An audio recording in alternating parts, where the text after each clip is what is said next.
Thank you. Thank you very much, Janet. And thank you everyone for joining us for today's session. We're very excited to be here.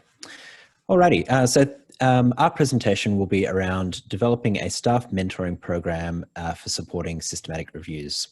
And if you're not familiar with systematic reviews are a method of answering a research question by finding, appraising, and synthesizing evidence in a systematic and unbiased way, and typically associated with a medicine and health context.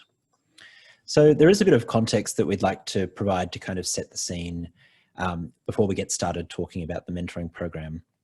So last year we published an article in ALIA which outlined how we'd used some of the principles of service design and design thinking to develop our systematic review service. And we use the language of a service ecology to describe where the library support sits within sort of the broader university kind of system. And we developed our service based on design thinking principles and user research that we conducted. This led to a number of kind of different solutions. And I guess the thing to point out here is that we didn't set up kind of a neat roadmap at the very beginning of this journey to say we're going to do this, this, and this, but rather these things kind of emerged fairly organically kind of over time. So one of these outputs was a systematic review service charter. And this was recognizing a challenge that we faced around increasing demand for one-on-one support in the form of research consultations. These consultations primarily take place with research students, but also some academics. But we found that there was a need to kind of standardize and come up with a more sort of considered offering around what we actually cover in one of those consultations. So that was the basis of the service charter. Also facing kind of increasing demand for support for systematic reviews, we decided to develop a self-help resource on the library website. So we developed a systematic review toolkit, and using some of the information from our user research process, we're able to conceptualize kind of the systematic review methodology into a number of different stages and provide kind of useful point of need information for each of those stages, but also refer on to other parts of the university where relevant. So in some cases, if the client needed academic writing support, we'd refer them on to the Learning Centre. If they needed statistical consulting support, we'd refer them on to our Sydney Informatics Hub. So it was quite a holistic picture to bring together support from different parts of the university. And lastly, we'd also developed a Canvas course called Ready for Health Research. And the aim of this course originally, it was designed to support an honours cohort. But we found that many of the principles being discussed in the module around developing a searchable question, identifying synonyms, developing your search strategy, was applicable more generally for systematic reviews. And so one of the ways that we use this module now, this course now, is that we provide it to participants who have attended our systematic review workshops. So they spend the time working with librarians in the workshop and peers around developing and refining their research question. And then once they've completed that workshop, they can then hop online and complete the module and develop their search strategy further. So this kind of led us to kind of I guess the fourth sort of strand of this work in supporting systematic reviews, which was a need to develop and build staff capacity, librarian capacity. And so I'll hand over to Yulia to provide a bit of an introduction to that. So we talked about developing staff capacity as one of the solutions in the article. We just didn't elaborate on it. So this is our chance to talk a little bit more about it. And one of the rationales behind us thinking about implementing this program was a concern that an introduction of a systematic review charter, service charter, might lead to increase in demand from clients. So anticipating this happening, we decided that we might want to boost the numbers of librarians who can deliver systematic review support. There was, oh, I can't control it on my side. Sorry, Edward, can you? Sorry, I saw you going to press next slide and then I thought I'd do it. I know. All right, go for it. Sorry about that. Before I knew that before you implement any staff development program, you sort of need to know what is that you need to develop, what kind of capabilities and competencies you're targeting. And there was a precedent in research literature where competency framework was developed for librarians involved in systematic reviews. You can see it in front of you. The problem was, can you press enter? Thank you. That this framework wasn't applicable to academic liaison librarians as we are, because it is about librarians being involved in teams of researchers conducting systematic reviews and not teaching how to conduct a systematic review with all the consequences that that presents. Next slide, please. And that was one of our sort of big realizations, is that we're not hospital librarians. You know, we're primarily working with research students, and they represent sort of 70% of the clients that we provide systematic review support for. And these are students that do not quite have their sort of research networks developed just yet. Often they're working alone. They may have limited support from their supervisor, for example. And for them, they're sort of coming to the library because they're reaching out for any kind of support. So for us to fulfill that function of being connectors in the university was really valuable. When thinking about developing the competencies for us as academic liaison librarians teaching systematic review process, I decided to involve the librarians into the process. The goal was twofold: to tap into the knowledge of practice and knowledge and skills that academic liaison librarians have, but also ensure buy-in in this group, because this is the group from where we would recruit, did recruit mentors. So we did a workshop with them when they were split in groups, and each group was asked to work on, to basically write up what they think is important in their work as educators when they do provide service. What are the most important qualities and what are the most important stages that they go through? And I analyzed that data and ended up creating a list of competencies.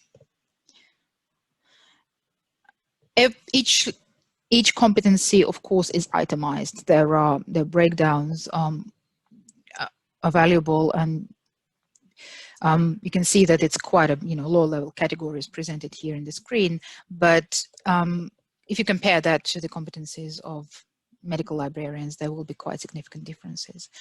And another useful piece of useful tool in our toolkit that came out of this work were checklists.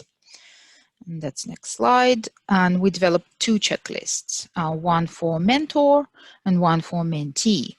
And the list for the mentee was a simplified list. Just as you observe someone delivering a research consultation, you might as well just tick what you're saying, because that concentrates you on the content and makes experience much more relevant and memorable. The checklist for mentor is much more complex, because mentors are providing feedback to the mentee, what they did, what they didn't, and what they should have done. And the next slide. And after we've developed all that sort of support documentation, we conducted an introductory workshop. Of course, we called for expression of interest, and we had about 16 people, which was very fortuitous because it was an even number.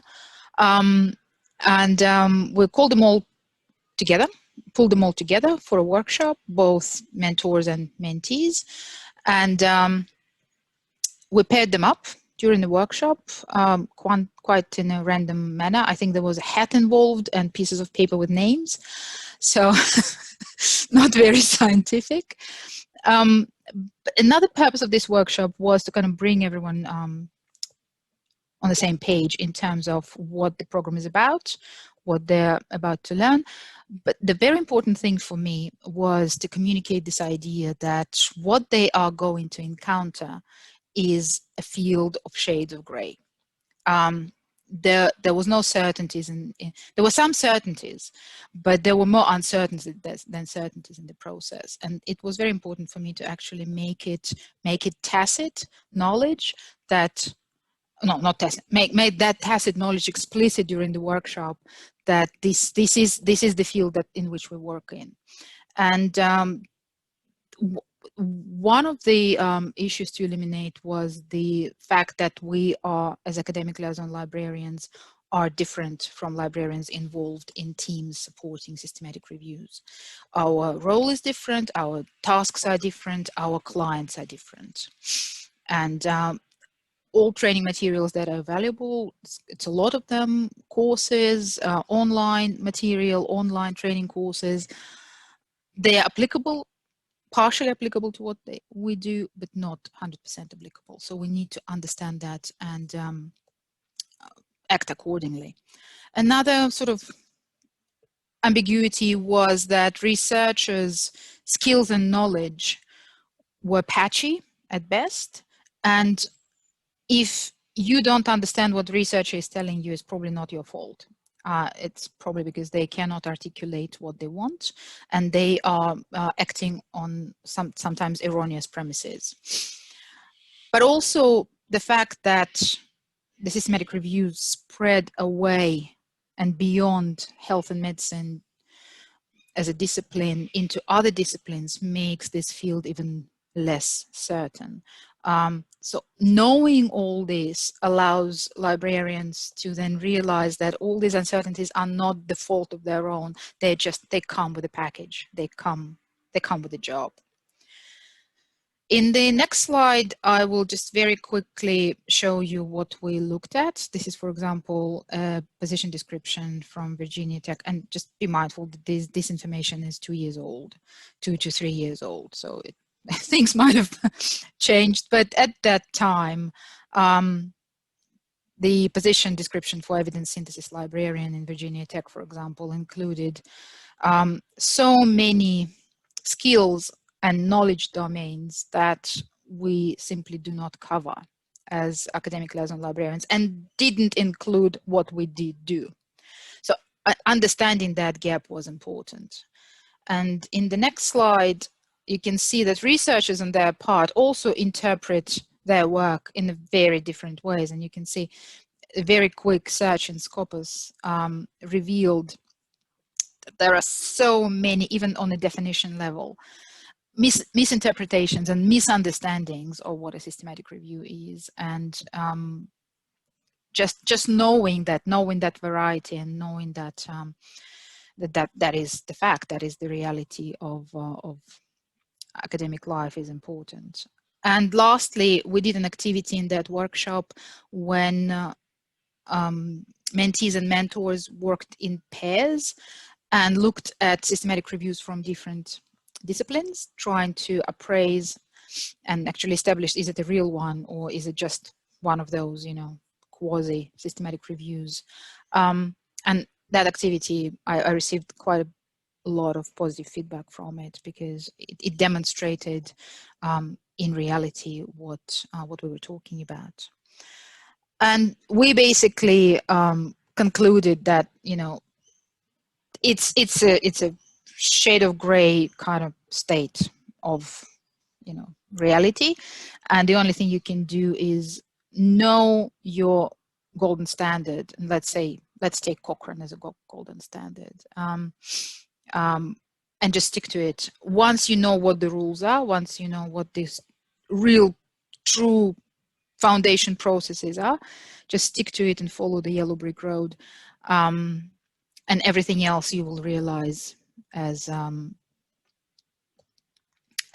just, interpretations of this main rule. But as soon as you know the rule, you will be able to realize the deviations from it. And that's back to Edward. Thanks, Yulia. So on the screen, you'll see the program structure. So we started with the introductory workshop that Yulia's outlined.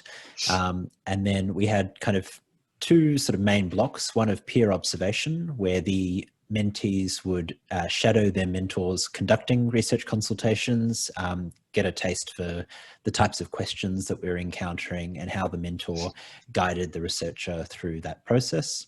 And then once they'd shadowed a number of these consultations, they could then move on to the phase of guided practice, where they would facilitate these research consultations themselves with peer observation and mentorship from their mentors. We had a strong emphasis on self-education throughout this. So as Yulia has alluded to, there's many, many resources on systematic reviews and supporting systematic reviews. And so we made sure to make them available to the mentees, so reading lists and that sort of thing, to give them the opportunity to extend their skills beyond those consultations and learn about the process a bit more. At the very end, we designed a wrap-up session and Q&A to sort of cap things off. In terms of how the program was administered, we did use a team site for this, and funnily enough, this was kind of before COVID kicked off and before we really moved to Teams as an organization. So at the time, this was a little bit new. And I think if we were running the program now, we probably would get a little bit more kind of social engagement on that Teams site, because that's become kind of an established way of working in our organization. We had a research consultation roster, and this is where the mentors would put up the details of consultations, and then mentees could elect to join those consultations. The reason we did a roster is that we didn't want to tie people to the mentor-mentee relationship specifically. We wanted to give people the opportunity to shadow other mentors and see how other people approach these challenges. We also had the systematic review competencies that Yulia's outlined available on the site, and both mentor and mentee checklists available. We offered online and print versions of these, and the print versions seem to be a bit more popular. In the wrap-up session, we used this as an opportunity to collect some really interesting data from both the mentors and mentees about their experiences in the program. We had a facilitated discussion, and lastly, we had a Q&A panel. And so we borrowed this approach from Deakin University, who are using it as a format for sharing staff development learnings. So setting up a Q&A panel, having a number of people on the panel, and having the audience ask questions to kind of elicit insights on workplace learning. And so I fulfilled the role of Edward Jones, who may or may not be related to Tony Jones. So one of the outputs from that was we were able to do some visualizations of journey maps. And so here you can see one example. So in the orange, we've got the, I think it's the mentee experience, and in the blue, the mentor experience. So we're able to get a sense of people's kind of emotional states throughout the journey, and also get some sort of quotes from people firsthand about their experiences at each of the different stages. I'll throw back to Yulia to talk about, from the perspective of an organizer, expectations versus reality. Sorry, Janet, what was that? You'll need to wrap up now. We'd like to have 10 minutes for questions, if you could, please. Yeah, that's our conclusion. We probably don't have time to do the last two slides. So as a conclusion, you can see that we expected to increase the number of librarians able to deliver systematic review service. We marginally achieved that goal, but the importance and the importance of the lessons that we've learned went much beyond that, because we realized that we probably provided too much structure in places where it shouldn't have been, and not enough structure in places where it should have been.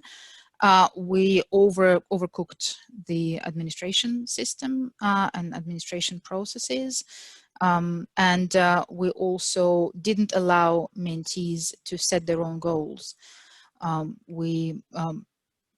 the major downside for me of this program was the fact that organizers, mentors, and mentees had different understanding of program's goals.